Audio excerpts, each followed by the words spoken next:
Yo ho ho! What's going on, boys? This is Grim Reaper back. Yes, I know it's been, bro. I get it. It's been a tumbling year, but we're here. We're gonna get this shit pushing. Murata's getting into better health, so we could definitely start seeing a steamrolling effect starting up here at least towards the end of the year. But stay with it, boys. We're here with 185 with some changes, especially in consideration with what happened in 184 with this whole potential competition with a new organization. It makes you, or it should at least suggest that you should be looking things at in a different viewpoint. Um, I definitely think the child situation is not favorable, but I'm hopeful, man. I'm hopeful. Even though we got trash starting off the beginning of the chapter. Like how do you do that? How do you start off a chapter with flashy trash? We got through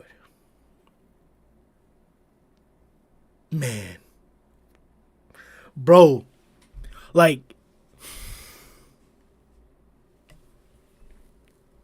listen, No bro. one, no one bit I've on the never, flash I've never there. seen a man so excited to see Darkshine again. It's incredible. Fuck, bro. Like I, I don't understand how you can just toss away arguably the best fight in the series. Like how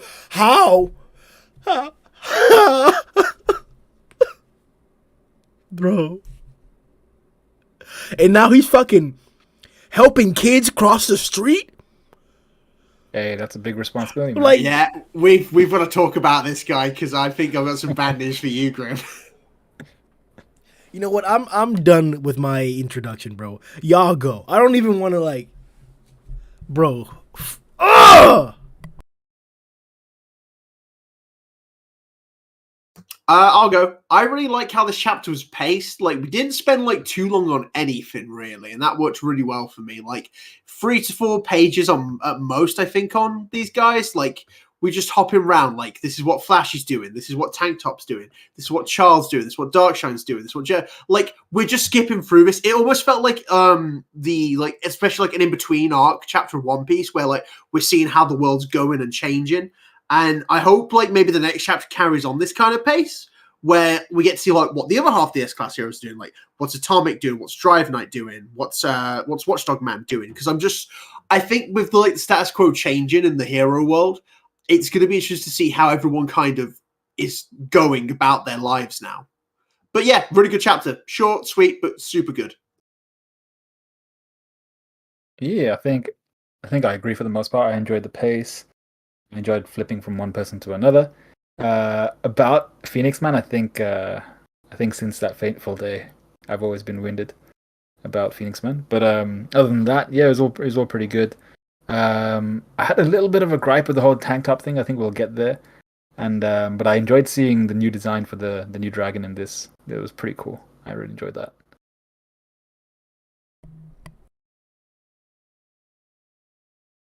The egg has returned. And it hatched Chick Man. In his adult form, that's still weird to me. I actually did a video talking about if he survived. Now I'm kind of disappointed that he survived. But yeah, like you guys already said, like, yeah, I do feel the One Piece vibes of post-arc catching up with world events and just hopping from character to character was a nice change of pace. Because, yeah, it long-winded fights do kind of bog things down sometimes. And it's good to get back to, from galactic level fights to street level events. And it can still be a good time. And because it was so quick pace of, just a few pages per, yeah, a good flow. I definitely disagree with that tremendously. If we were getting back to what we were at the beginning of the storyline, where every other chapter was another incident or another scenario going on, like a deep sea episode, I would love it. But hasn't necessarily or really even been the case. I've accepted what we've been getting, and I've enjoyed it, but I'm looking for, you know me, bitch. You know me, bitch. You know what I'm looking for. So, like, is it productive to just be going around, like, killing monsters, asking about God and shit? Like, are you expecting something? Like even the monsters that we talk to about God directly, they didn't give up information. The one that was going to did it of his own volition, really. Zombie had no reason or wasn't investigating, did it of his own volition, and then he got stopped by God himself. So, like, is this a fruitless endeavor by Flash to be asking random monsters about God and shit? No. I think there's information to learn from this. I think the main thing you can take from this more than anything is, like, Flashy the information I take is, okay, even amongst the monsters, God is not, like, a well-known thing. Like, weaker monsters, stronger monsters, it's not as if, like, it's like God's like a standard thing, like how Blast or Tatsumaki are, let's say, to the heroes, like, well known, like they're legends. In comparison, God, who's this all powerful being, no one really knows about. And like you said, even if he can't find answers on God, what he's also trying to do is find Manako. Because if Manako is a monster who knows about God, because was with Saitama and Flashy at the same time, so maybe Manako experience would be different to them. I think it's just a case of just grabbing information, and if not, it is still killing monsters. But he's trying to find out whatever he can, and sometimes it's just about chasing leads down randomly. Yeah, I don't think it's necessarily pointless. I think there's always a chance that because he's specifically going after survivors of the Monster Association as well. So, I mean, from his point of view, that's the best place to start at the very least to try and get some sort of clue. And there's bound to be a monster. Maybe there's gonna be like some old ass monster who's just like, oh yeah, there was this tale one time of this dude on the moon. So maybe there'll be something like that that'll pop up. But yeah, I think I'm more concerned, but not even concerned. It's more interested in why he's going after Monaco. Like, is he just lonely? Is he missing gazing into her eye, or is there something behind that? It doesn't feel like it's to do with the fact that she also saw, or she was a she? I think it was she, right? She also saw that God figure. Yeah, that's what he says. Verbatim, he says, she's one of the few direct contacts to God I know of. I've got to capture her post haste. Yeah, but it feels like that's Flashy's just way of saying, like, I kind of just want to bring the tag team back together. Well, I mean, then he follows up with, before other heroes find and kill them. So it's like, hey, I'd best not lose one of the people that at least can validate my account, be it would they believe a monster if he brought her into, like, say, some interrogation room and it's like, hey, this monster and I, plus the Baldy over here, we saw God. Yeah, but I don't think we should get too attached to it, because, like, it's kind of like, how do I put this? You're right to say that I think there's more to it than that, but I don't think he's that emotionally involved. It may be the case because, like, he did protect or try to protect Saitama while they were underground or whatever, for the most part. But, like, I don't know. I kind of want to question how straightforward this, or like his thought process is, or like how logical Flashy is. And I'm not talking shit or trolling or anything like that, but, like, he's still greatly underestimating Saitama. Yeah, I would say if there's anything you want to slander him about is in this chapter where he's like, despite his looks, he had decent talent. He caught the slash, no problem. He's forgetting that. Like, he's just like say like when he says we're a top tier mentor. Do you think he's going to introduce him to someone, or do you think he's going to try and teach him? Like, that's what I think. He's talking about him being his teacher. Okay. Yeah, that was the worst part. He had that look on his face of like, maybe with a teacher like me, he'd ascend to greater heights. I was like, dude. What I love about that is because he's too busy for that. Saitama keeps having these people go up to him and be like, "Can I be your disciple? Can I be your disciple?" He's going to someone go, "Can I be your master?" He's going to go, "No." Yeah. funny reversal on that, isn't it? Bang asked too. I think Bang was like, "You want me to teach you the water stream?" Nah.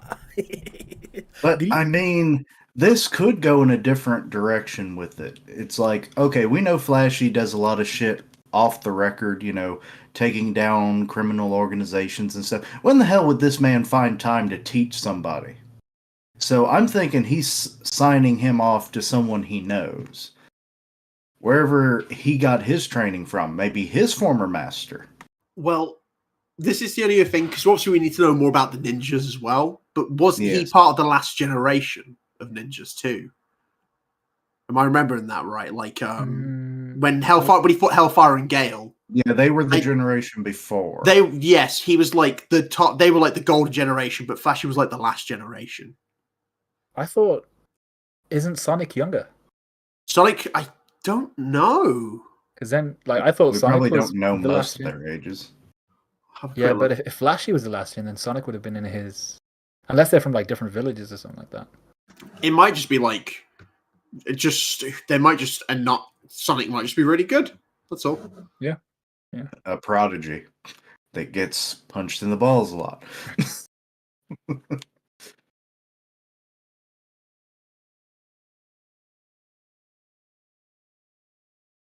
You're on mute. Sorry about that. Thank you. Saving the day. Tank Top Master.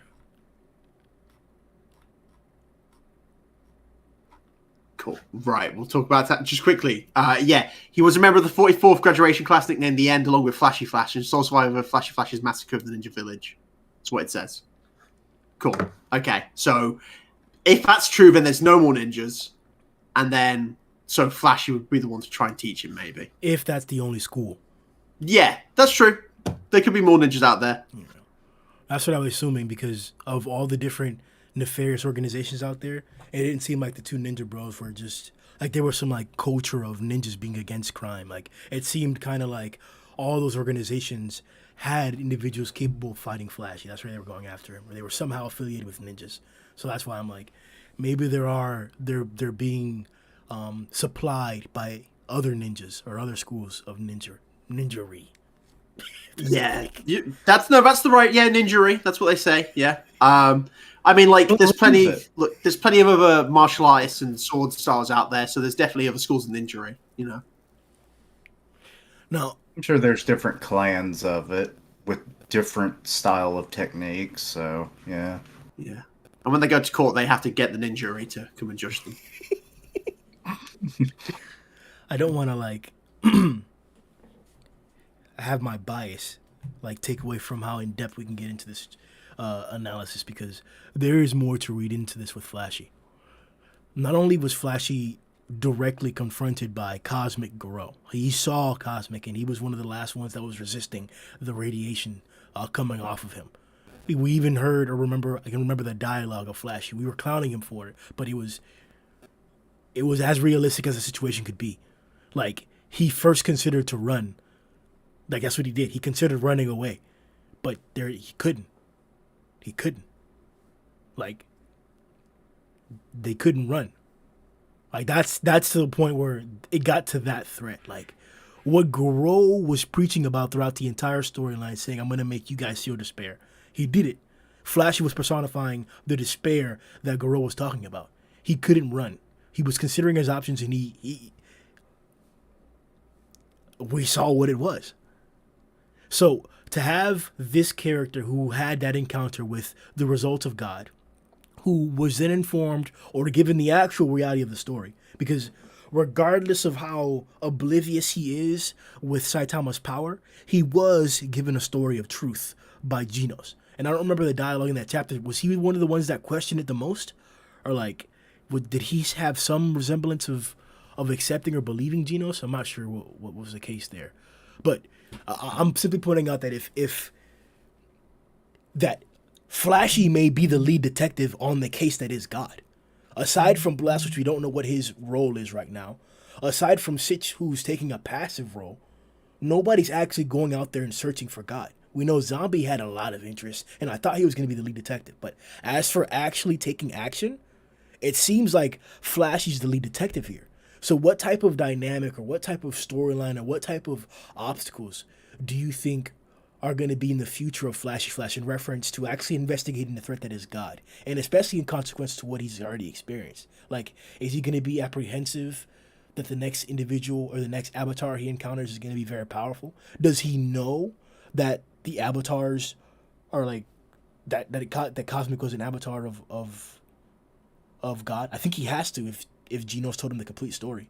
So like, how are you considering Flashy, first off, the lead detective on this God case, and what do you expect to happen in the future with Flashy involving God?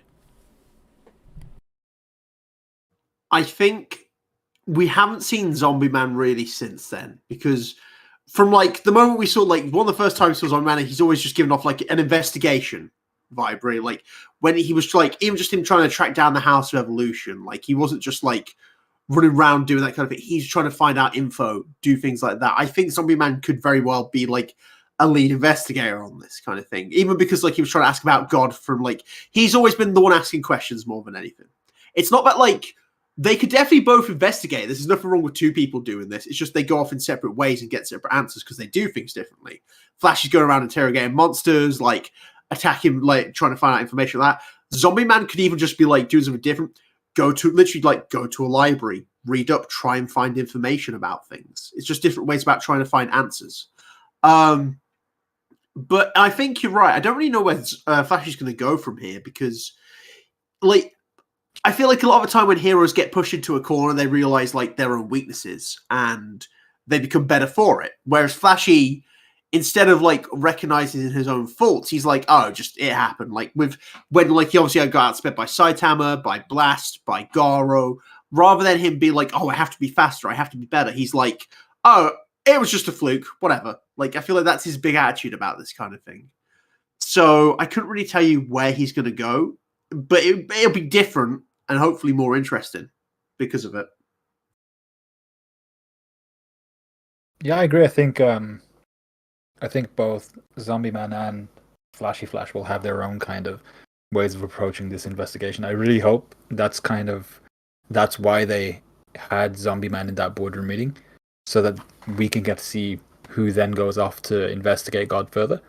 That would be a really cool dynamic, seeing Zombie Man do his own thing, seeing Flashy Flash doing his own thing, and they kind of eventually trickle down and meet each other midway. That'd be really cool. And yeah, it's funny seeing Flashy's response to all this. He even got, so all the people that Matt mentioned, and then Platinum Sperm as well, all of them outpaced and outsped Flashy Flash. And he doesn't really care about it. He's just like, yeah, it kind of happened. It was a fluke. These guys, he caught my blade. Yeah, sometimes this happens. I was like, yo, dude, like, is this a normal day for you? People just catch your sword and you're just like, oh, normal thing. It's all good.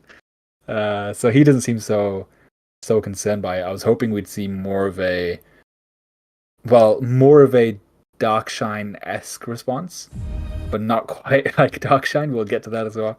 But yeah, he doesn't really seem to be like, Vegeta getting down to training, going into like the hyperbolic type, and none of that type of stuff. He's just like, yeah, normal day at the office. I'm just gonna continue investigating about God. Yeah, I could definitely see both of them doing their own investigations, because we have at least seen prior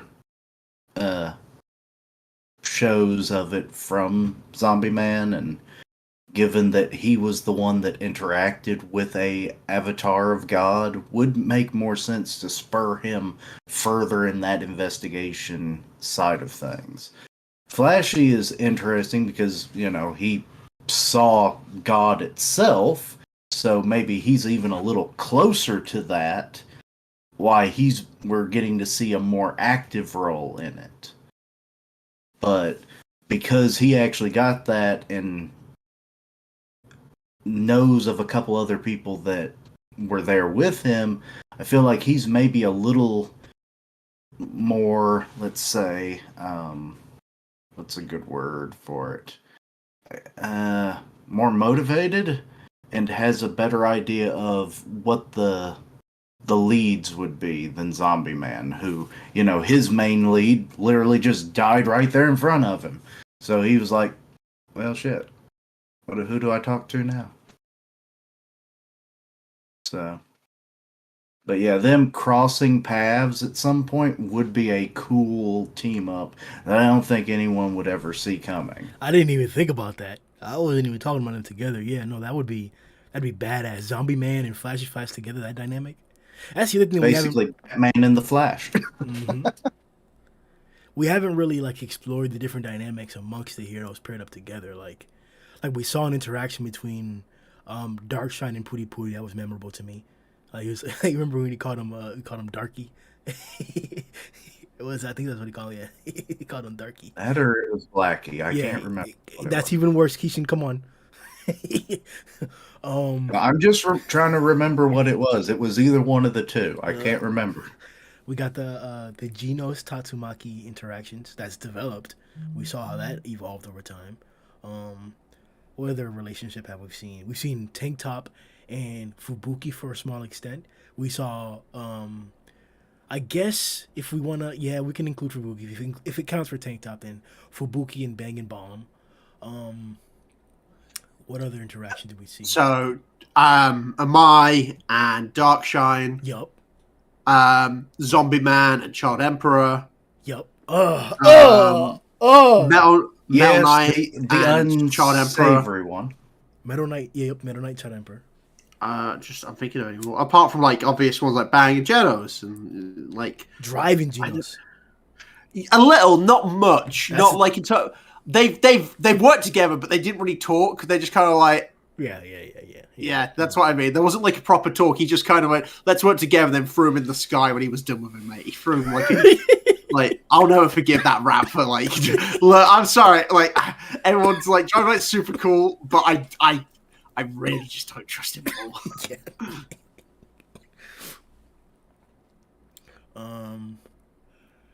I think that's pretty much.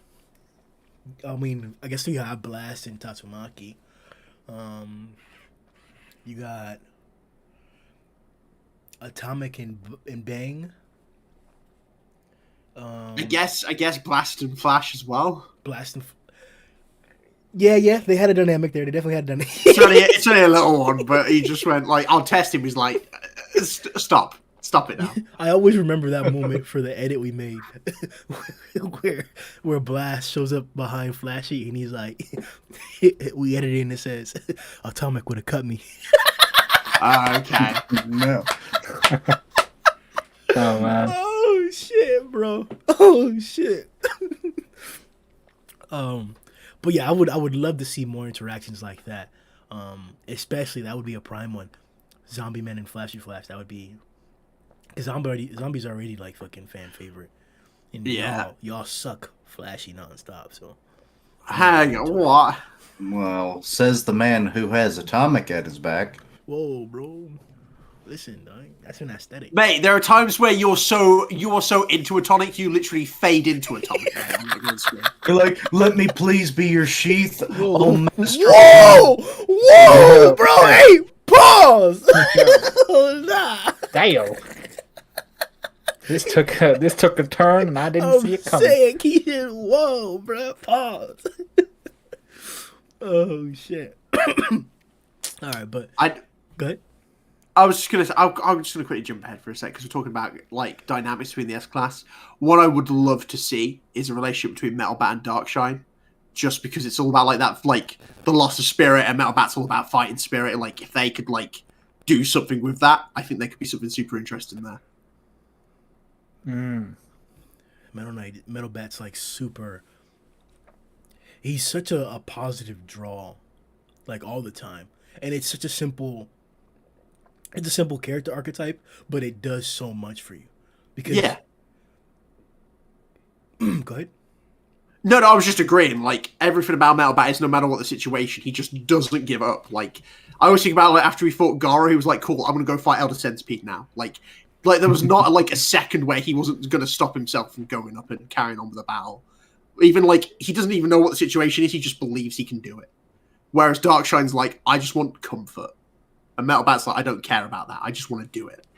It gives me very much the. He's very much the epitome of a shonen pro tag.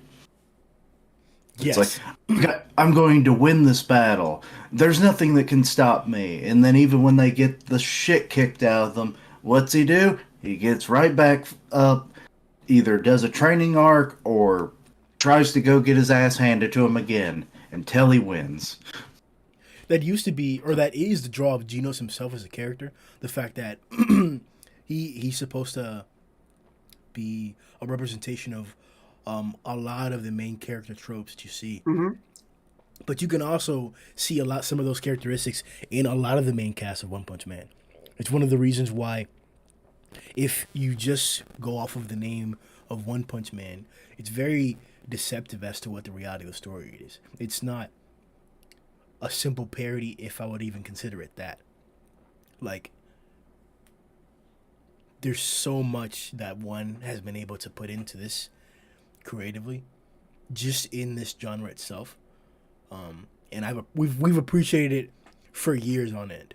I don't want to underestimate the type of effort and dedication that we put into supporting one story that he's reading here by reading it ourselves. We are One Punch Man, bitch. We the fandom, bitch. It's us. When you think of One Punch niggas, you think about me. It's me, bitch. It's me and Matt. It's niggas that look like Kishin and Sundown and shit. That's what One Punch niggas look like. I like how you talked about this one when half the cast, or like the cams are off. You're like, this is what we look like. I'm glad Look I at got us. my camera off, man. We're I'm glad the I got my face of camera it. off. Hey, look, man. When y'all think about One Punch Man, don't think about me, man. Think about someone else. Honestly, if you're thinking about One Punch Man, I'll let you to think about Saitama. And I'm going to be honest, if you're thinking about me, stop it. Look at a picture of Saitama. Carry on. He's the One Punch Man. I'm fine if you think I of am, someone else, man. but it's not me. Think of Saitama, think of Genos, think of Darkshine. Way before you think of me, man. Nah, bro. It's Just like like That smooth, crisp season 1 animation. when you see a picture of One Punch Man in your daily life, you think about us, man. You think about the podcast. they might now. I'll be honest. Like the way this bit's gone, someone's going to look at like season 3 promo art and go, "Damn." All I can think about is that flashy atomic debate. Yeah, nigga. The manga is promo for the podcast. Oh, no. Shit. Yeah, Grimm's just press ganged every manga reader into the podcast, bro. Hey, make sure you read the manga so y'all can listen to the podcast. Oh, God. Oh shit, bro. Nah, but let's we've already touched on how delusional Flash he is, bro, with this. Like, how is this his way of just like continuing this like gag or like this joke here or like this, because it's wrong to call it a gag or a joke because it's an actual plot point. These people don't know how strong he is. They really don't. In actuality, out of 185 chapters, the only person that knows how strong Saitama is not Saitama. It's Genos. Look at that. Still, I haven't found anybody to clarify for me, and I'll be honest, and I haven't done the full reread of it yet. I haven't gotten to the actual cosmic portion. I'm still in the beginning of the arc. I haven't had a clarification in a different translation or in a different release that tells me if Saitama remembers what happened. Like, excuse me, not that he remembers what happened, but if he has retained that power or not. Like, is he still that strong? Is he still a Jupiter Buster? Like, what happened? I think I thought the answer was yes. See, this is the thing. It's not clear because I thought yes, but then so I'll say no. So it's just like we don't fully know. I'd have to. I can find out if you give me a minute. Talk about Tank Top. Go. I'd say it's more so just he hasn't had much reason to go that full into his well of power, let's say. But I don't expect him to. I'm not saying that I need a physical display. I'm saying that, like, right now, as an understanding, am I to believe that Saitama, whenever he fused back with the current timeline version of Saitama, that not only did he forget everything, but he also lost power because everything that happened then, so the fact that he actually busted Jupiter, that never happened. Like, Jupiter is not busted. Jupiter is intact. Everything's fine. Like, everything that happened when up until the point where Garou was looking up at the sky, crying, saying thank you or whatever, everything before that point happened. But everything after that didn't happen. It got rewritten. So does that mean that he I'm doesn't have pretty that sure strength? the only things that he lost was the memories of what happened and being able to time travel, which thank God he lost that. Agreed. And I would support that by saying that the physical core stayed. Like, Yes, that. So what they're saying in the official release for this as well is the reason Saitama one punched him when he came back in time is because he retained the strength from Jupiter. So they're saying everything that happened there, he's retained that strength. Because also, if you told me Saitama got weaker, I would not believe you. Just as a general statement, if he's either getting stronger or weaker, he's constantly getting stronger. We know this. But right here, it's saying Saitama's project gone on normal development on more than moons of Jupiter and land before release. That's why they said the zero. yeah, but that happened before the moment we're talking about. We're talking about the fusion of the current timeline Saitama and the original timeline Saitama. Like, that happened after the punch. That was the whole point of Garou giving him the power to go back in time to use the strength that he has now. Because back then, he wouldn't have been able to one-shot that Cosmic. We just saw what was required to be able to defeat Cosmic. So I get that he retained the power from Jupiter and came to this timeline. But they fused. So that's where the clarification comes. Does that source clarify further, or is it just at that point? That's just at that point. But if two Saitamas are combining, they're not getting weaker. That's what my I can't say anything. So that's what my head is telling me on that one. So he got as stronger as this weaker Saitama? So he's strong. I'm gonna just say he's Jupiter strong. That's my take from it. He's still Jupiter strong. Matt, do you think I don't want that, bro? But we all want that. That's why let's just say it's that. End of discussion. I'm not gonna lie, bro. No one wants. Actually, Saitama's weaker now. He's actually at half strength. He could barely take on an S class. No. This nigga. He can only bench press 7 moons. He's weak as shit. I mean, the story did point out that he had been getting stronger. Just nobody was noticing his growth, and it wasn't as crazy as it was whenever he fought Garou at that time period. But yeah, he was getting stronger. But I don't know, bro. I guess we can say that, sure, but do you think a Jupiter Buster is gonna let Tatsumaki? Come on, bro. We just fought Cosmic. Let me see something different, bro. Let me see some radiation coming off you, bro. Let me see some crazy aura. Let me get some Super Saiyan wind coming off you, bitch. Let me get something showing that you're a Jupiter Buster now. If you remember, bro, that scale was not. It wasn't linear. It wasn't horizontal or a diagonal increase. It was a straight vertical increase. Saitama went straight up. The whole point of him fighting Tatsumaki, though, was to get her tired so he could just find an exit to go. It was not if he's fighting Tatsumaki, he's not trying to go, oh, wow, I better go, I better sneeze apart Jupiter to defeat her. No, that's not what I'm saying, Matt. I'm not saying that there was a requirement, or I'm not saying that there's going to be a... No, I am saying that. Look, I'll clarify what I'm saying. I'll clarify exactly what I'm saying. I am not requiring a combat-based physical display of power comparable to what we saw. I'm requiring a physical, effortless display that shows a contrast between the old Saitama and this Jupiter Buster. I want it to be some casual difference. Cosmic, Cosmic's casually standing on Earth, killing niggas. Saitama, back in the day, or back in the time period whenever Cosmic was around or whatever, just standing on Earth. He wasn't just killing everything. That should be happening now.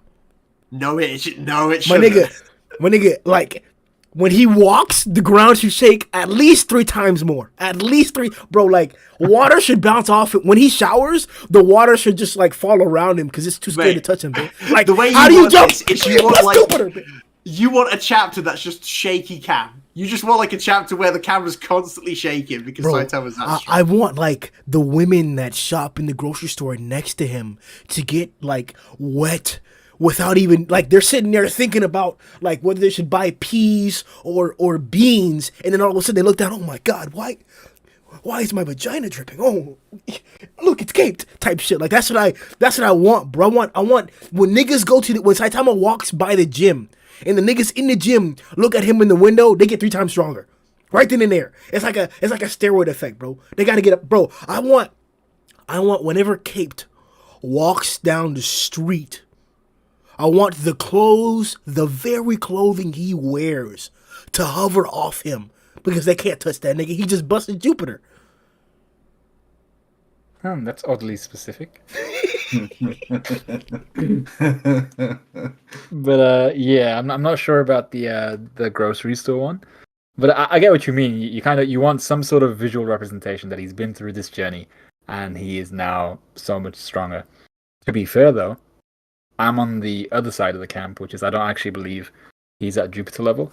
I feel like, and I'm no master of causality or anything like that, but I feel like he's as strong as he was in the original timeline, as opposed to the Jupiter timeline. That's all I got.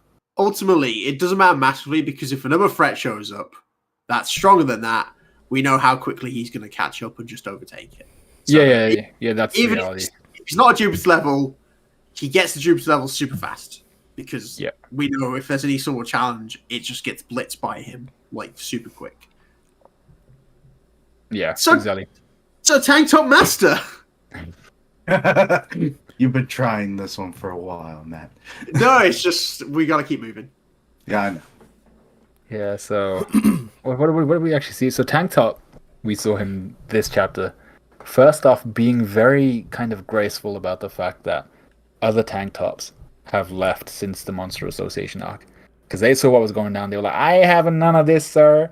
Not today, not on my pay. They were just like, yeah, they were gone. So he's actually really graceful about that.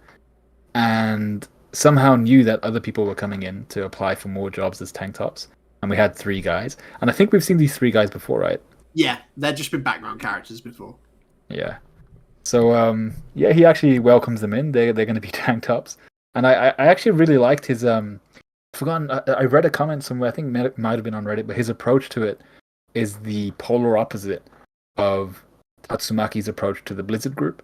Mm-hmm. Where they're all kind of living in fear of Tatsumaki. And like if they get close to Fubuki, it's game over. Whereas this guy's Tank Top's more welcoming, bringing people in, willing to nurture them.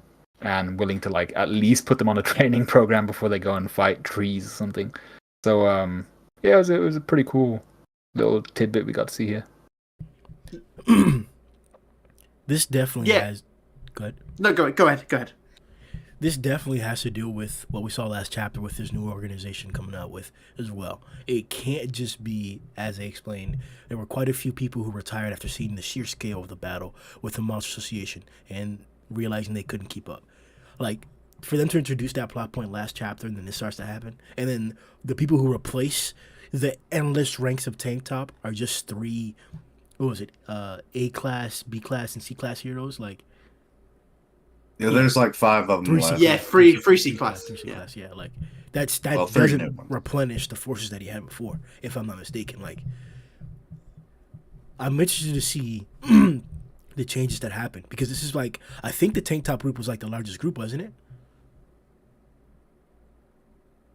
Yes. Probably. Yeah. I think, but what he sacrificed in here, and he gets it. He's like, it's quality over quantity. It's kind of like, it's very similar to what Fubuki's story was. Like, the people who stay with the Fubuki group are going to be like the real Fubuki group. The people who stay with the Tank Toppers now, they're the real Tank Toppers. Like, and like his attitude is great about it. He's like, it's okay, people leave. I'm just grateful for the people who stayed. They're the people who matter to us now. Like, they're basically, he's going for quality over the quantity. Let's see, man. Oh, but like, it's that Tank Top magic. It's genuinely a thing. I feel like there's things going on with this Tank Top. Like, I feel a Tank Top wind blowing in. Is he got like? Is he like? God. Future sight? Is that part of the Tank Top agenda? Jesus Christ, bro. No, Tank Top's thing. His heart restarted when that Tank Top lifted. Like when he was that Tank Top up. Tank Top magic's a thing. Fucking. Or this guy's a genuine beast, bro. Fuck, man. Look, I won't underestimate Tank Top, and I like the ploy too. It's a badass storyline, but I don't know. I need more from him. I was really disappointed with Tank Top's display. Garou hyped up Tank Top in the Genos fight, and that was one of the better fights that I saw there. So I was looking forward to Tank Top actually showing out. And he didn't hold up his end of the bargain up against Gums in Fear. Honestly, obviously, I wasn't expecting him to like be going back and forth with these two because they were going back and forth with the stronger of the S class, like Darkshine, for example. But at the same time, you can't just be getting clapped around like that. Like, it's not like he hasn't been improving, don't get me wrong, but we needed more. We needed a whole different scale, bro. So it's kind of like I kind of want there to be, and I'm coming up with this because of recent personal experiences. What about a relegation battle in the S class? Like, I was watching soccer, English soccer for like the first time. I finished an entire season damn near, and one of the more interesting parts of this, and you don't really see this in like American sports, is that not only do they reward the winners, but they also punish the losers. So Get out of here. A certain You don't portion- belong no more. Exactly. Relegation is the removal or the expulsion of a team from the league to a lower league. They'll rank the teams based on performance, multiple different factors, and then the ones who've ranked at a certain number of the bottom, like the bottom 3 or bottom 4, they'll be exposed from the league, and then the top 4 of the lower league will move up into their positions. So what if we had that same case for the S class? What if you had your performance evaluated? Obviously, that's not going to be the case. Obviously, that's not the philosophy of what the S class is. These are just individuals who are capable at this level. Like, until Tank Top stops being capable, there won't be a problem. But the fact of the matter is that the scale of threat is also growing. As we're seeing now, not only are we getting stronger monsters, but the stronger ones are more prevalent now. So, at a certain point, the lower S class will be obsolete. We may even consider it an S plus, or excuse me, an A plus, or like we would have to increase or add another rank to the individuals who are actually dealing with this particular notable threat on their own consistently, because that was the whole reason for the S class in the first place. Whenever individuals took it upon themselves to deal with these demon threats that were now popping up on their own, they were given this title or this ranking of S class. Now there's another standard coming around. Now you got tree folk like this coming around. Now you got cosmic niggas coming around. Now you got deep, not deep. Not deep. I don't know why I was going there. Now you got evil natural niggas coming around, bro. Now you got saged niggas coming around, bro. Now you got platinum niggas, sperm type niggas, bro, out here. Like, you think Tank Top is competing with sperm type niggas, platinum niggas, bro? No. You got ugly, literally. You got ugly niggas out there that Tank Top can't compete with. You got niggas with big teeth out there that Tank Top can't compete with. Who are we? Who are we? Like for real. Pure Blood versus Tank Top. You're telling me that's not a good fight?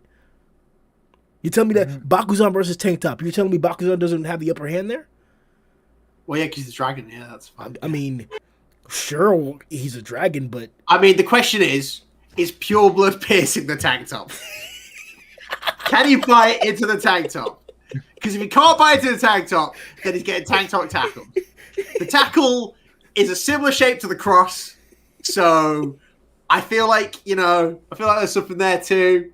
Garlic on his hands for grip, for like lifting the weights. Yeah, go on, tank top's got it. There you go. He tank top tackles him and instant absolution because of the cross, and it's like, all right. Yes. Fair Oh my enough. god. My tank top's like the sun, and it just insta kills him. Nah, to be fair though, to Grimm, I do want to see.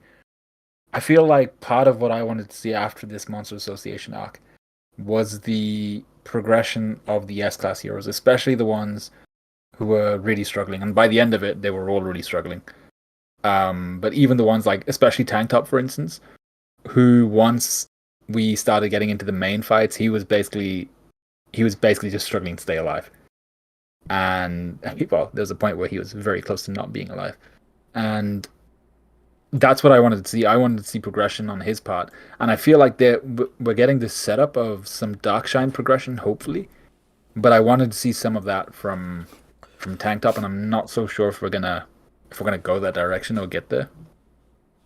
Well, I think we will, but it'll be different because you can't have like everyone have like the same kind of progression. Because I agree we do, but like the way everyone progresses is different. So like when I think of like our three physical powerhouses, it's pretty much Puri, Darkshine, and Tank Top. Like Puri is just kind of growing on his own in weird ways, and that's fine. Darkshine is more of a like he's having to deal with the fact he's not as good as he thinks he is. Like he's not having to. He's dealing with his problems in a different way. So you can't like necessarily have Tank Top do it the same way because then they're just the same character. I'm not sure how. This is why I keep bringing up Tank Top Man Joe because it's so different and weird and like it's the only way I could see him kind of getting any kind of power boost, like in a monstrification way, like a weird obsession grows on you to the point where it actually changes you as a person. Like I love Tank Top so much, I became a Tank Top man. Like that's the only way I could see it actually kind of affected him. But that's just pure speculation on my part. It almost seems like it should have happened already. Because, good lord, he's almost formed a cult around a damn piece of clothing. Maybe that's the distinguishing factor. Maybe that's one trying to show us a difference or a key to monsterization in general. Because they pointed out that anybody can turn into a monster now. And you're right. Like, this is an odd case. Like, yeah, these guys are clearly obsessed. So there has to be a factor here as to why it's different for this individual or this group of individuals. Because it's, I mean, what's really different about these people being delusional about these tank tops, wearing them, and then going out to do all this hero work under this individual solely based on the resilience of this particular idea? And in contrast, an individual who wanted panties so much that he turned into a frog and grew a long tongue. Like, and yes, I'm talking about tongue stretcher. Mm-hmm. So like, well, this is the only real difference between them is kind of like the motivation for it. Like tongue stretcher, right? Like he's like, oh, I want to get panties so bad. Like that's like a like that's not a good thing. But Tank Top's like, just to be clear, guys, that's not a good thing. Just want to be clear so everyone at home knows. But like Tank Top isn't like he's obsessed, but it's not like he's doing bad things with that obsession. He's like, I'm gonna work out, get in shape, and help other people get in shape too. It's like it's good stuff. So it's the only thing because obviously he's not monsterifying because it's not like a negative. It's not like he's telling people to go away. Only I can be strong because of the tank top. He's like, no, master the tank top. This is the way. Like a Mandalorian thing. It's weird. I was about to say it, yeah. But then you beat me. It is a code. It's weird. But that's like the only difference I can see, and I want to know how this affects people. If like there's like, I guess like a positive monstrification. Like there's limit breaking, which we know. yeah, it's not the same thing. It's not the same thing. It's definitely not the same. I agree. But is there like a positive monsterization you can have where like where it's just good, and then it affects you that way? The thing is that I'm bothered by the fact that there hasn't been an emphasis put on this, and I'm scared that this is not going to be a story point. That I'm just the only one that's noticed this, and I don't want it to be that way because this is a big thing.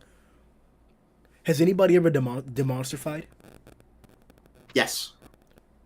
Who?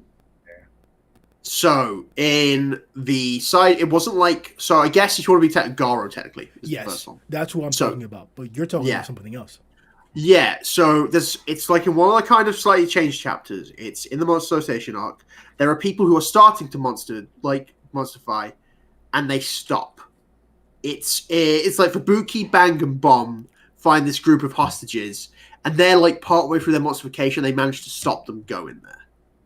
It's like because the whole thing with like monsters as well is they were all like the whole thing I always thought for a long time was like once you monstrify, that's it. You're you give into like your urges, you're evil, you're bad, but like we've seen multiple times that's not necessarily the case because you've had characters like Monaco who isn't like I'm gonna kill you no matter what, and then like we're also talking about monster sales versus monstrification, aren't we? Yes, and there's also like there's like Mycoplasma and Electric Catfish, who are two monsters who are in love with each other.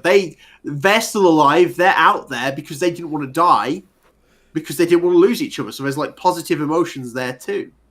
So the short answer is like monstrification is not as straightforward as just you're a monster and you're bad until you die. But it's that's like do you see the conflicting problem there, Matt? Like the statement you just said, monsters are bad. That's actually the case in the story. There has never been a perception before chapter 100 that if there's a monster, you don't kill it. That has never been the thing. That's true, because it was only until like Saitama started like chatting with Monaco, really, who was like, chill. I agree, like the perception has changed. Yes, and that should be a thing. Like that should be pointed out for some reason. But either nobody else in the community or the storyline itself is not emphasizing that. And I feel it's uncomfortable that I'm the only one that's talking about it. Like, I'm not some fucking genius. Like, why is this not a plot point? Is he just ignoring this, or is this just bad writing that, like, we're gonna... It's not... I don't think it's not that it's a plot point. It's just not enough people in the world know about it. That's why people aren't talking about it. It's like... Because for years, like, these guys... Like, a lot of the public know monsters are people who... Monsters are creatures that destroy their homes, kill people. They're bad, right? Every time they've seen them in the world, they're bad. It's only like a couple people who've interacted with some okay monsters. The group is very small, so it's hard to change the perspective on like a large group like that, where there's only like a couple people doing something different. But I'm saying if anybody can turn into a monster, and we can stop monstrification can be altered or stopped depending on the situation, and we saw somebody literally break free from a complete exaggerated monstrification in the case of Garou, why is there not a change in perception, at least in terms of a single character or a plot point, for all monsters being bad? Because the case being is that whenever Saitama sees a monster, he's killing that shit like a joke. That's changed. Saitama isn't always doing that though. Now he used to, but like I said, like this could be what happens with Flashy and Monaco. Like Flashy knows that like about Monaco too. This could be where Flashy goes as a character too. You think he'll be the one that champion the differences between because he's actually the first one that vocalized it. Like I want to get to this monster before heroes get to it, portraying the heroes as an adversary for his particular task, even though it's a selfish task. The verbing there in the translation, and we can talk about the translation, is definitely alluding to he wants to get to Monaco to get information from her before she's killed. Not to save her from being killed, but to get the information from her. That's his priority. So if we get there, and then it so happens to be that he evolved, that's what I would expect, that the development of Flash as a character, he tries to protect Monaco after he's gathered the necessary information, then sure. I think that would be valid, and that would be a good continuation of what this should be. But as of right now, with this being the only acknowledgement of it, like, it's uncomfortable to me that anybody can turn into a monster. We can stop it, but Saitama was nice to a monster. Not just one. That don't look like a fucking dog. That's not a monkey, bro. What are you talking about, Kate? Like, what, bro?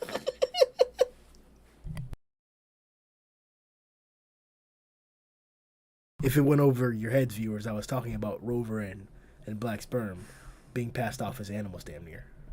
Or actually being passed off as animals. Oh, okay. Right, okay. I thought you were about someone else. Sorry, Kathy.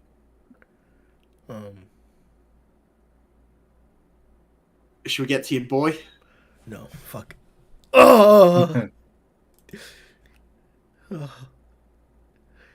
So...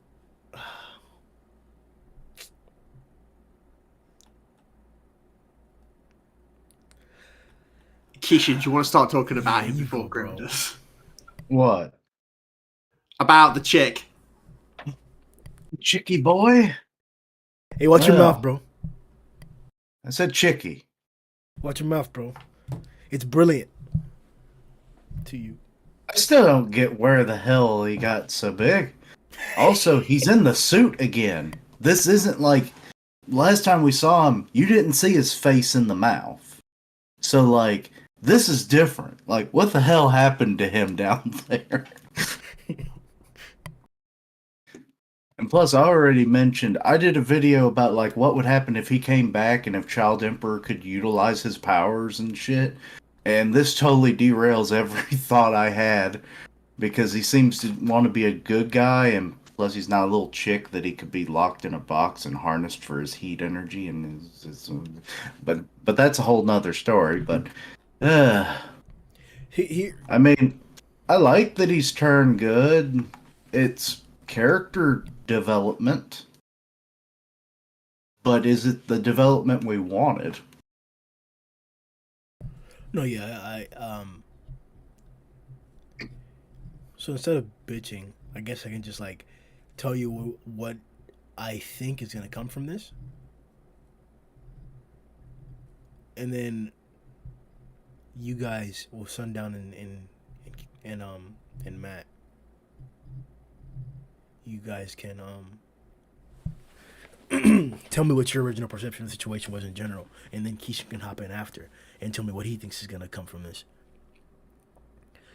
So I think he's gonna be left alive.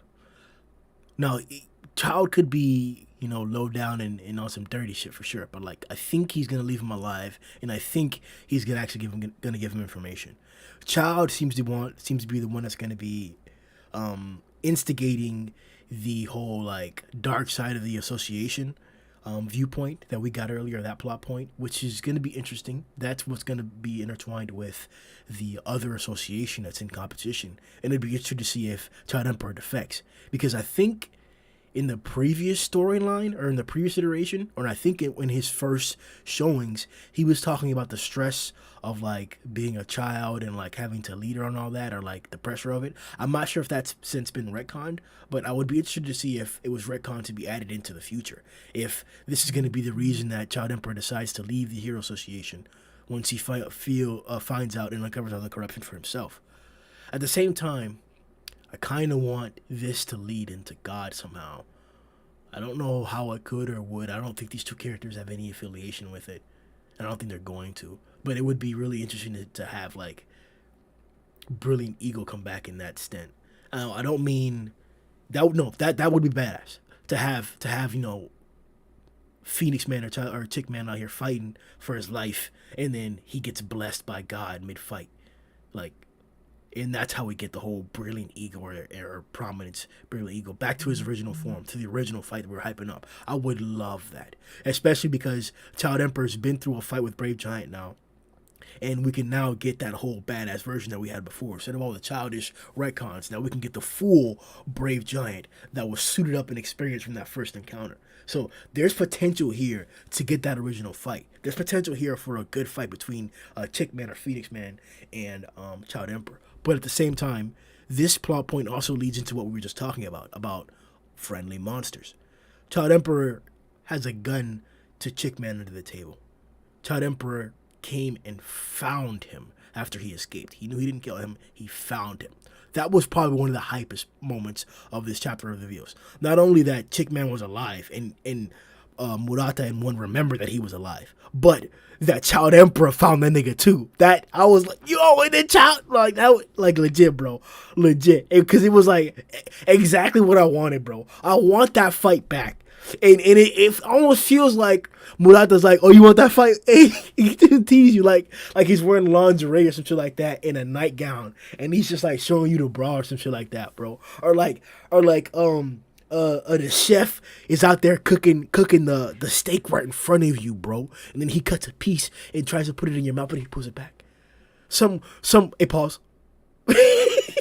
some homo shit like that, bro. Like that's what it feels like he's doing, bro. He's just teasing us with this. Like, I'm leaving all the puzzle pieces in play, but I can't seem to arrange them correctly. Oh, this is the wrong piece, or it's gonna take 50 chapters to get this piece into position. That's what I feel like. I feel like he's teasing me, but I'm gonna get it. We're gonna get Brilliant Eagle. That's gonna come. And you know what might be the case, bro? You know what might be the case? Brilliant Eagle may clap the Nova, just like he did in the original version. Matter of fact, we make it a whole reiteration, same shit, bro, where he tanks the Nova to the face, body's brave, and Child can't get out of it. You know who comes up? Garou, bitch! Garou! Bro, imagine Garou versus Brilliant Eagle. Nigga! That would be that thing. That would be that thing. Imagine that current Garou is as strong as he was when he clapped platinum, man. Because we don't know how strong Garou is right now. He ain't cosmic strength. He sure isn't like that strong. We saw him break out of his monsterization form. So how strong is Garou now? We're not gonna say he's pre-monstrification. We ain't saying that. He's Cogdizo though. He remembers fighting all these people. I think he remembers all the way up until the punch itself. He remembers fighting. So like, and please correct me there because I think he doesn't remember fighting Cape. No, he remembers fighting Cape, but I'll have to read that to see exactly what he remembers. But nigga, Phoenix versus Tired versus Garou, nigga. Ah!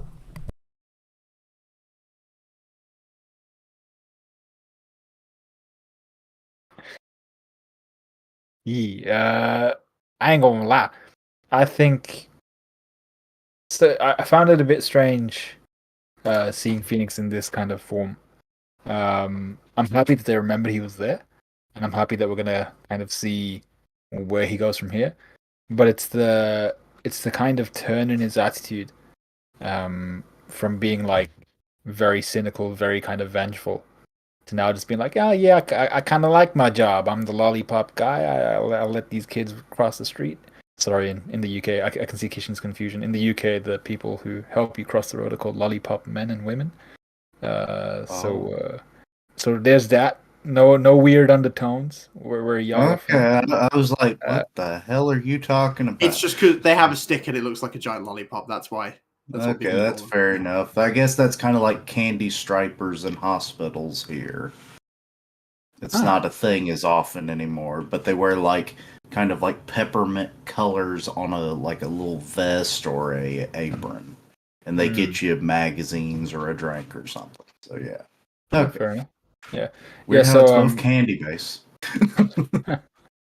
So yeah, it was a bit strange seeing him move from that kind of mindset where he was originally like he was really living up to the fact that he was a monster and he was enjoying it, and now he's in this mind frame of like, yeah, you know what, I've got a job, I enjoy it, kind of just leave me be, let me do my thing. And the fact that he's willing to move forward and say, yeah, I can give you dirt on the Hero Association, these are the people who you might want to know about, these are my sources, all that good stuff. I'm like, yeah, that's pretty cool. But like I said, I would have liked to have seen him retain that evil nature. The way it looks at the moment is that he's going to kind of have some sort of friendship or some sort of relationship with Child. Maybe it'll be like something to do with feeding him information, especially if his sources are still active on the Hero Association. Maybe it'll lead more into the fact that we have this other Hero Association that's currently upcoming. So, will Phoenix Man play a part in that? Will he feed into Child Emperor's kind of transition into that Hero Association, the new one? Is that going to be a thing? Because so far, the most disillusioned by the current Hero Association seems to be, I think, Child Emperor out of the S-Class heroes. And correct me if I'm wrong there. Maybe between like him and Bofoy, they're the two who will have seen most of what's going on in the background. And then possibly followed by Genos. So did Bofoy see the cosmic scenario? See the cosmic scenario? No, No. but Bofoy's been around for a while and he knows a lot of the shady stuff the Hero Association gets up with. Oh, I thought you meant like in everything in general. Not okay. No, like how? No, yeah. I'll let him finish. Go.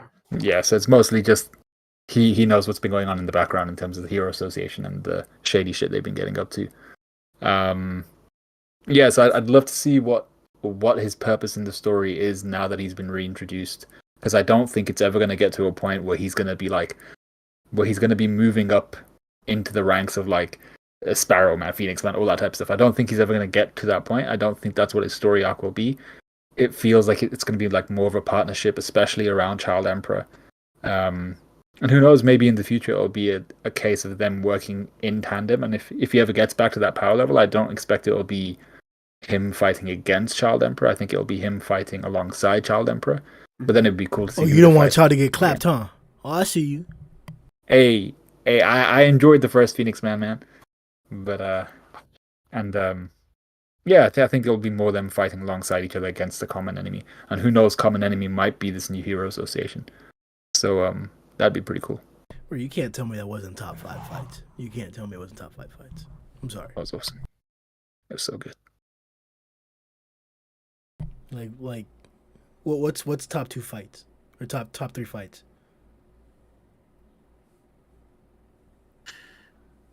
Top of my head. Yeah, top of your head. Garou versus Orochi.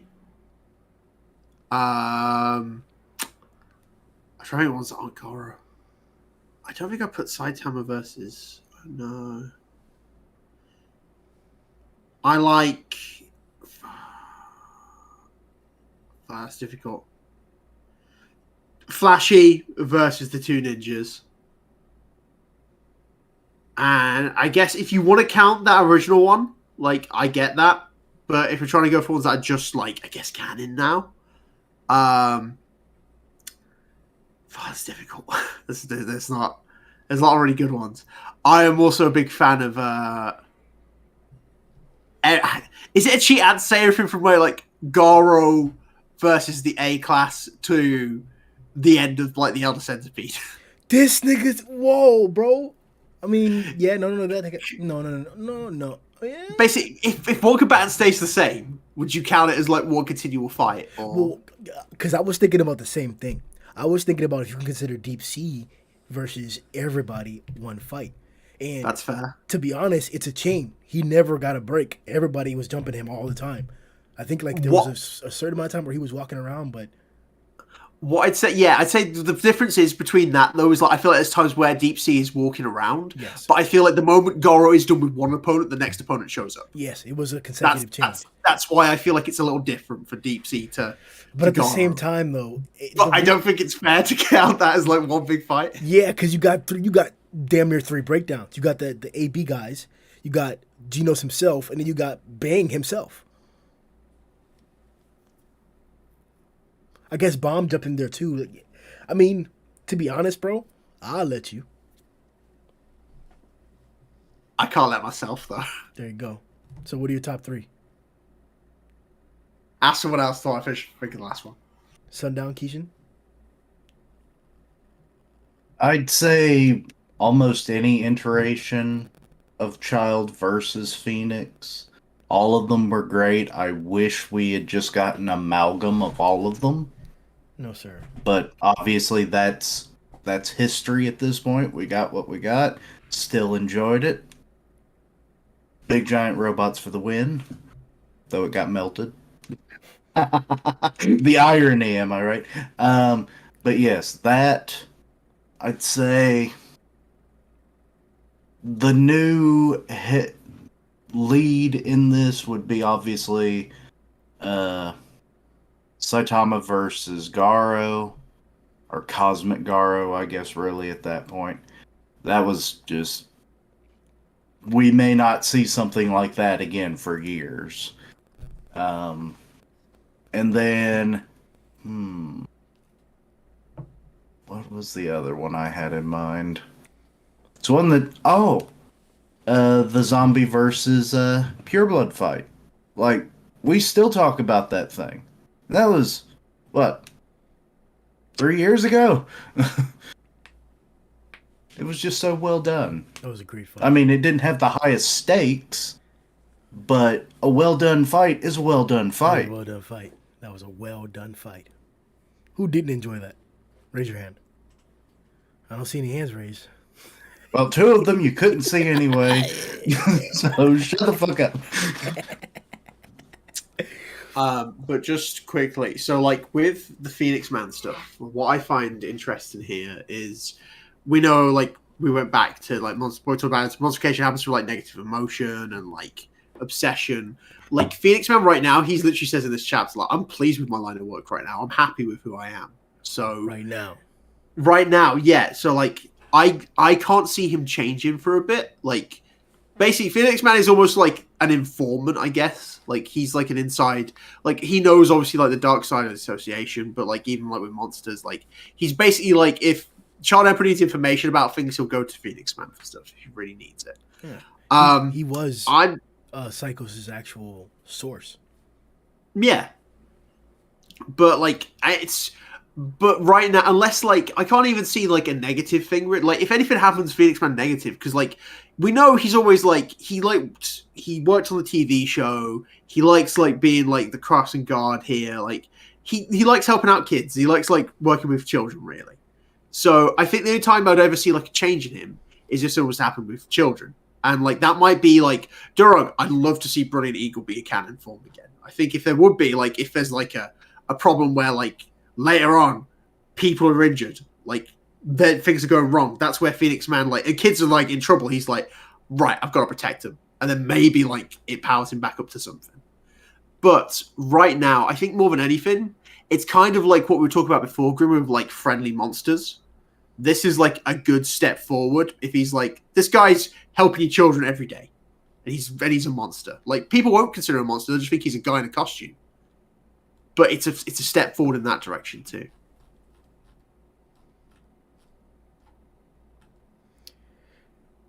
My top 3 are Blast versus Garou.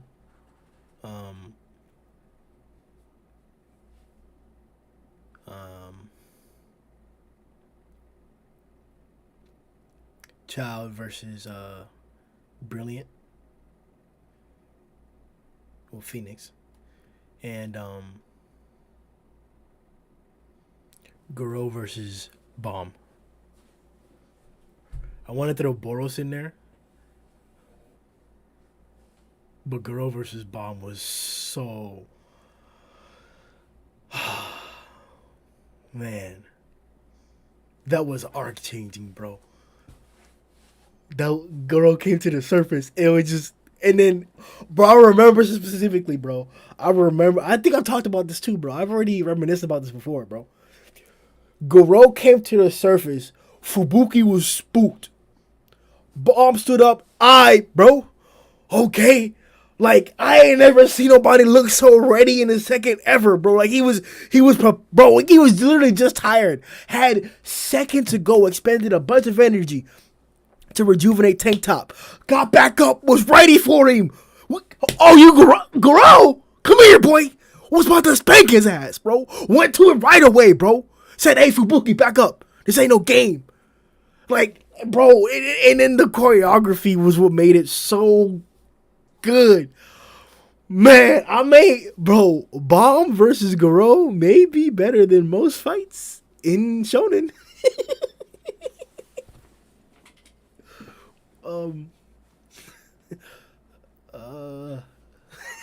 Alright, let's keep it pushing though.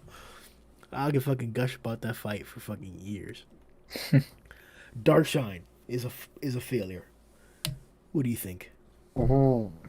So the Darkshine thing was actually part of the most interesting stuff I saw in this chapter. So it's a bit strange because I'm not too sure what we were seeing. So what we got on the front of it, on the face of it, was Darkshine is suffering from essentially, well, it's basically PTSD from the event, from the Monster Association fight, and it's because of the injuries he sustained, and because of his mental shield, I suppose, his mental fortitude breaking, it was all based on the fact that he felt and he knew he couldn't be touched. And then as soon as things started getting uncomfortable, and as soon as he started feeling like, wait a sec, I'm starting to get touched, and people are starting to hit me, and it's starting to not feel so great, and he starts bleeding, he starts getting injured, all that type of stuff. And then he eventually got what I thought were permanent injuries, and you guys can kind of correct me if I'm wrong here, the way that the mirror shot occurs in this chapter, so we see Darkshine having just either deadlifted or whatever he did with those weights, he puts him down, and he's just kind of in this hunched over pose. And the mirror makes it look as if his hands have healed. Yes. So I was confused by that because I'm saying, all right, the whole point was, what was it? Vomited, Fury, Ugly? Yeah. His stomach acid, or someone else's stomach acid, I think it was flipping teeth, what was his name? Yeah, Gums.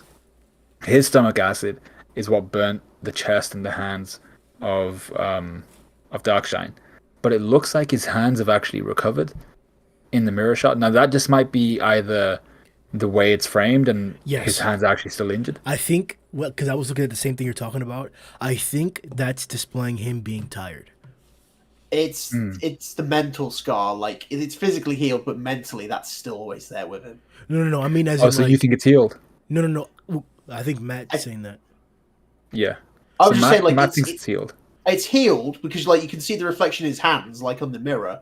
It's gone, but at the same time, like, he's still afraid of the next battle. It doesn't matter if it's healed physically, mentally, he's still not okay. That's what it's representing. I think it's the exact opposite. Literally the exact opposite. Well, including he's still mentally scarred, but I think that because if you look at the mirror, you don't see his fist, you see the bar, and then if you look on the actual, like, on the other side, like, not in the mirror, his hands are not gripping the bar, and I found that out of, like, oh, is that like an issue or a drawing problem? But no, like, he's just huffing in front of the bar. And if you notice, the dumbbells are already implemented or, like, embedded in the ground. That means he dropped the weight and now he's huffing and puffing after having lifted that.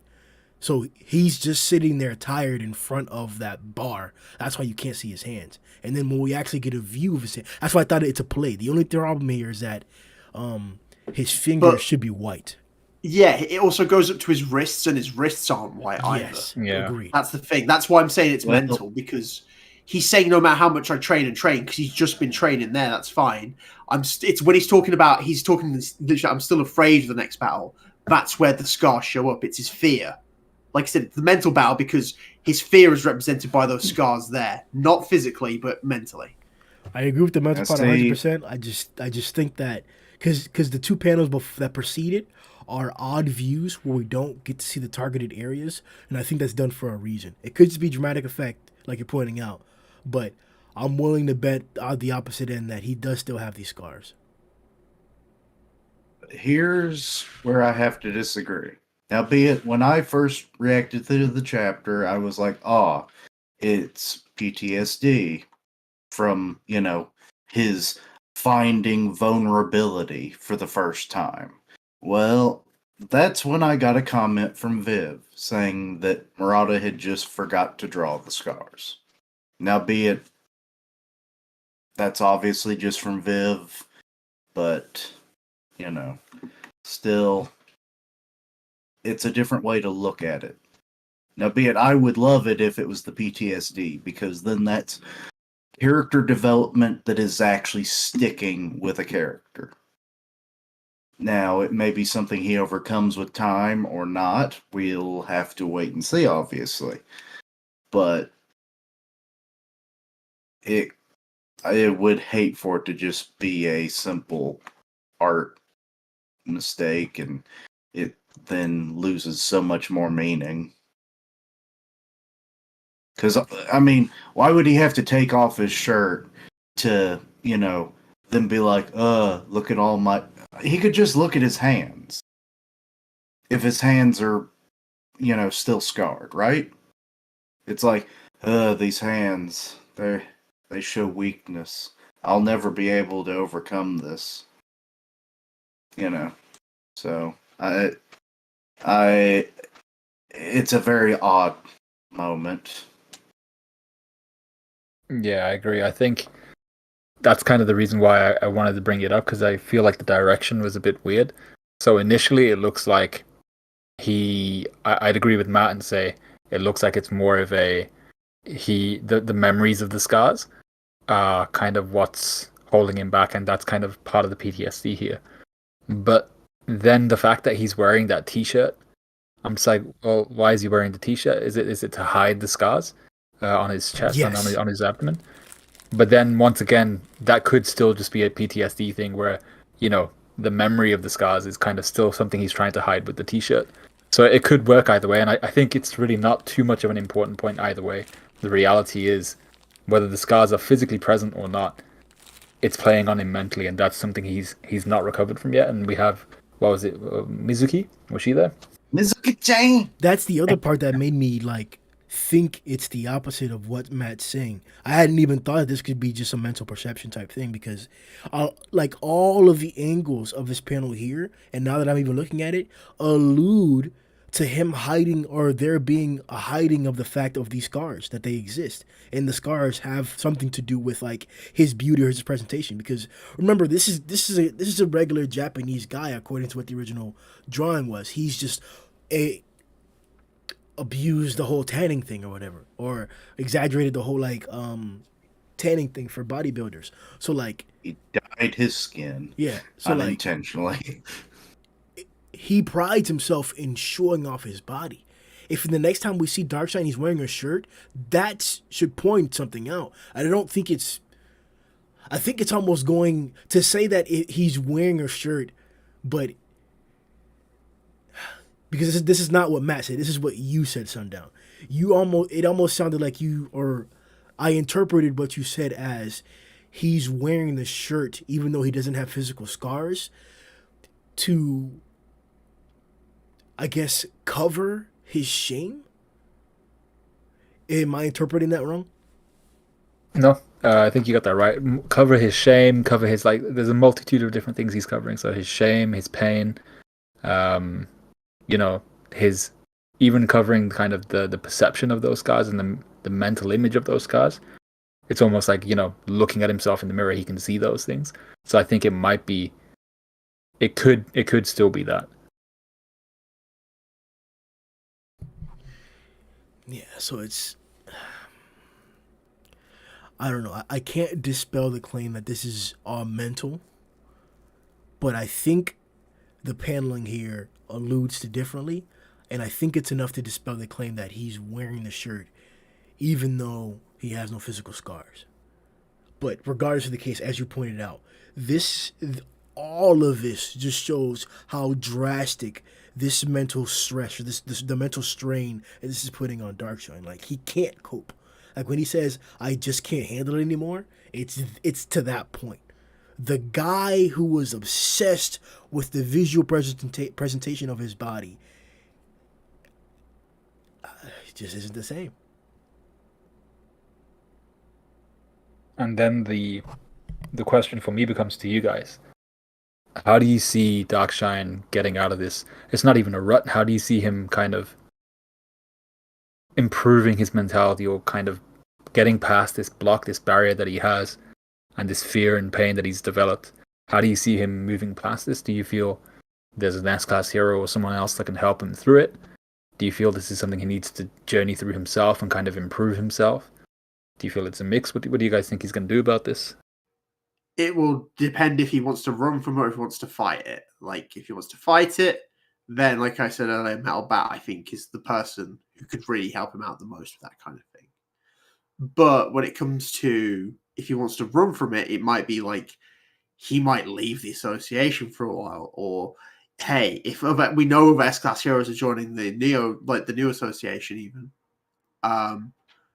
is it possible he jumps over there to try and build like a new rep where he feels comfortable again, where he can be like confident in his strength? Or I don't know. That's my answer. I'd have to disagree with that second point. Because, like, his confidence isn't going to change regardless of where he is. Because they're still going to be fighting monsters and whatnot. And all it takes is, say, a monster that even vaguely looks like some of the ones that started to best him. And that could set him off into an episode. So, I don't see that as being necessarily an avenue to take. But I'm not really sure where he should go. Like the Metal Bat option, yeah, I like that best because this is a mental, not a physical hurdle for him to take on. So, maybe he could just go to a shrink. I mean, that would be the most base level thing he could do. I mean, he's still a very powerful hero. There's really nothing physically stopping him from continuing his work. Especially if this turned out to not be, a drawing issue and was more so just a visual representation of his weakness. So, yeah. So now could you repeat your questions? Yeah, so the basic premise of the question was, how do you see Darkshine getting himself out of this situation where he's suffering from PTSD and it's affecting his life as a hero, as a person? How do you see him moving kind of beyond this? How do you see him basically getting past this? It's interesting that you brought that. Kishin brought up an instance of like, or I think it was you guys brought up like Metal Bat or something, having an encounter there. I would have what immediately came to mind for me was another difficult encounter with a monster. Because at the end of the day, what is he gonna cower? Like I saw in my favorite story that I ever read, Vagabond, the main character responds in a very peculiar manner to a threat similar to this, where he had never experienced this level of skill. He was clearly outmatched, and his life was threatened, and he ran. And this was the most uncharacteristic thing that you could have expected this character to do. I don't think Darkshine's going to run, but he might, because this is pretty damn near. This is pretty close to that. Like him saying "eek," but he flipped right back up. Like, I don't know. Are you guys expecting? I don't expect him to run, but I could see it. I could see him run the next time where he faces a big threat. But that would be what I would expect him. What I would expect to be the scenario that pushes you over the edge. You're either going to, as most animals do, fight or run. So, Fight or flight. yeah. So like, in this scenario here, where it's kind of happened to me the other day. My dogs got into a fight, and then on accident, one of them bit me because of the scenario and the breakup. How we broke them up. One of them got into a situation where they were able to bite me, and it wasn't like they were being aggressive. It was like a dog got attacked while he couldn't defend himself. The only thing next to his mouth was my forearm, and he bit into it. So for a few days after that, I was apprehensive about going around the dogs that bit me, even though there was no malice towards me ever in the situation. I was still He apprehensive. was just in attack mode at the time. Yeah, You exactly. can't really blame him. Exactly. So I was apprehensive about that, and I've since gotten past that. But it still lingered and lingers in my head to a little bit. So I could definitely see that in a normal circumstance. That this is a normal circumstance where he's shocked by that scenario. But I mean, I'm not saying for me that it's completely faded away. Like, but I'm still gonna hop into another dog fight if my dogs fight. I'm for sure of that. Well, see, this is where the psychology of, okay, you know how like children that have a bad experience with a dog and then they're scared of them possibly the rest of their lives? And like if that had happened to you as a child, you probably would never deal with the dog again, right? But I don't know. because you're a rational adult, you thought about it from the dog's perspective. If it wasn't attacking you, I have no reason to fear my own dog. So it's very different. But Darkshine, on the other hand, he's never faced any adversity. So he's that child living in the perfect world, and then the metaphorical dog came and bit him, and now he's scared of it. So it's very much in that vein, at least in my weird logic way. So you think, because no, that's 100% the scenario that we should be talking about, and that's 100% the case. So are you saying that he's because of his combat immaturity or inexperience, that he's at the point where it's either he's gonna be afraid to fight forever, or he's gonna recover right away? Because from what you just said, he's gonna be afraid to fight forever. He could. I mean, people have gone to therapy to mitigate this fear and stuff. I've heard stories of it, and I'm like, huh, I never had experienced it myself. So, it's what fear is. It's irrational. So, you don't know it until you've seen it or had it yourself. So, yeah, I could definitely see he's at the very fork in the road situation where it's like, am I going to let this destroy me and I'm going to not be able to be a hero anymore because this situation may happen again? Or am I going to go the opposite direction and just try to overcome it the best I can? So that's his fight or flight response. Am I going to fight adversity going forward, or am I just going to turn and run, retire? You know. Like I said in the beginning, I found it interesting that you mentioned that a hero could be a catalyst for change as well, not just a full frontal confrontation with the actual problem itself. That would be interesting to see like how peer pressure or like the influence of your peers could help you overcome an issue like that. That's always a theory that's put into practice and that often comes to play, both negatively and positively, that the individuals you keep around you will show you who you are or will determine who you are. So if you do surround yourself with positive influences, then what heights can you reach? In the case of Metal Bat, like, I don't think there is a better individual or case for that. Like, fighting spirit is what Darkshine needs. Literally. Literally. It is what he needs. It's the exact epitome, the exact opposite of what Darkshine has displayed. Because he was pompous before. Pompous, real pompous. Straight pompous. Nah, let me not say pompous. That's incorrect. Pompous is like a negatively arrogant. He was an arrogant. He was negative too. overconfident. I guess you could say he's overconfident, but he showed it. Like, it's not like anybody really broke through his ass besides Golden. And I guess Fear was in there too, but like, to be honest, he displayed himself. Like, Garou didn't put him to sleep.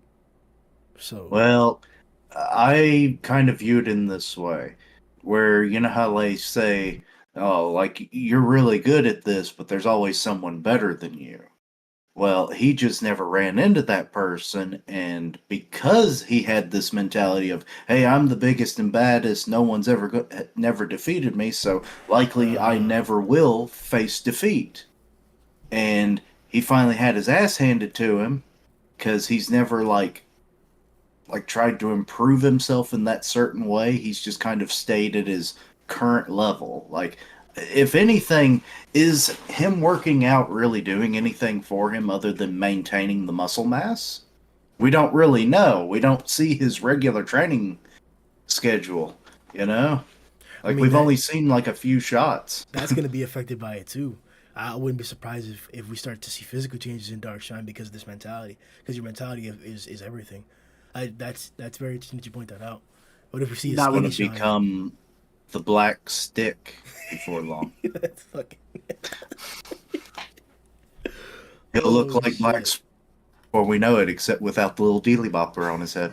It was like, "Hello, skinny shit." He'll be like this little short dude. It's like, "Hey, skinny shit, what you doing? Who the fuck are you getting in my neighborhood?" And it's like, Wait, I remember you." It's like, wait a minute. Oh shit, you were the big buff dude.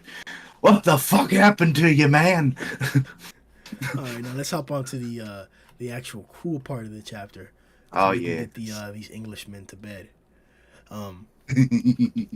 So we got a new dragon.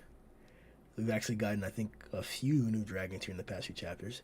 This one is called Dragon Forest King, the first of the kings that we have in the actual dragon category, I believe. So we got like a little gauntlet type scenario. I was hoping that this was going to be another deep sea type setup, right?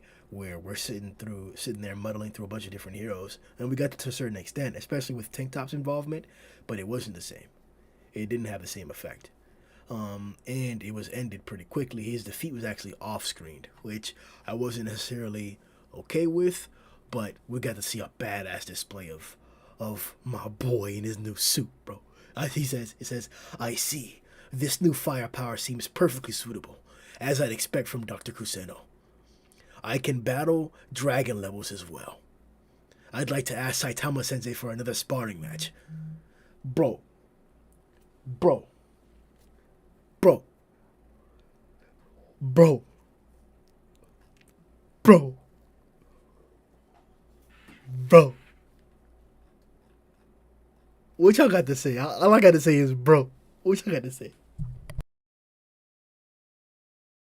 I really like this. Just for like the growth bits more than anything. Like, it doesn't bother me that the fight's off screen because it's like it's not. It's basically saying this isn't even worth showing you to see what goes on. Like, it's fine. Because like I know Grimm said about like a deep sea king thing, like basically one of a deep sea king. I'm glad we didn't because I don't want like the story to try and repeat itself at any point. Because the only thing it did repeat itself on, which I loved, was the callback to Genos' original entrance into the manga. Like, starts off, Yep. wipes out all the opponents, has a big opponent to face, but rather than having to have Saitama save him, he can do it himself now. It's like just a great way to show how he's grown as a hero. Like, before, struggle with demons, now soundly taking on dragons. It's a great way to just have us go. Genos is not only evolving as a character, as we've seen, but also just evolving as a hero. He's a lot stronger now. Super cool, like that. Like the other small heroes too, I'm always a fan of a little goofy hero like Dynamite Man. Like, I liked him. Recluse Samurai. So I'm fine with that. And then Tank Top showing up at his whole thing of being like, I have to be better for machines and psychic. And even like Saitama's little entrance where he's like, oh, you got us some new parts? That's cool. Because Saitama, still, whatever, you know? But good stuff. Yeah. Super happy for Genos. Love the guy. But it does bring up the question: does he have both cores now? Does he have double the power output now? Maybe. I don't think so. But I imagine it'd probably just like an upgrade on his core. But it's always like an upgrade on it. Well, I mean, presumably it's safe to assume that he's had the same kind of power core the whole series, right? Because when it was first said, it's like, this is what powers me. And it's like, and it's been the same ever since. Regardless of what upgrades are made, he had the same, threshold of power. Or peak of power. But now, Kuseno has access to a second core. If Genos handed it over, it's like, hey, this belongs to you. You're technically the one who made it. I just got it through weird means. Here you go. So it's like, what is this? You think Kuseno going knows? to actually? I would assume. Like I said, it's just assumption at this point. But I mean, wouldn't you do that if you had a power core and then got another one? And it's like, hey Doc, I got this. Use it in my next upgrade if you can. Like, it's just like when we thought that one the demon upgrade that he had was like parts of like Elder Centipede and stuff. Like, you can't discount it because it was never confirmed, but it's always going to be in a thought in your head until it's proven otherwise. That would have been that thing, bro. EC Armor Genos. Oh my god. What like who? Flash, Flash's blade is breaking on that. You already know it, bro. It's breaking off on that shit, bro. Like, it's like who? Anyway. So that was One Punch Man 185. There's a lot that came out of this chapter. I've enjoyed the discussion here. I don't want you guys to get the wrong perception, viewers, of what I was saying at the beginning of this podcast. Murata and Warner are setting things up, and they have been since the end of the fight. Every single thing has been a setup. There hasn't really been any like wasted chapters or any casual celebration or relaxation. That was all taken care of in like single pages or like small ends of chapters. Like, we've been getting story tidbits throughout this entire time, including the Tatsumaki fight. So, one is great. Like the video, subscribe. Check out more content about One Punch Man that we're all going to drop here. And we'll see y'all boys on the next one. Yo!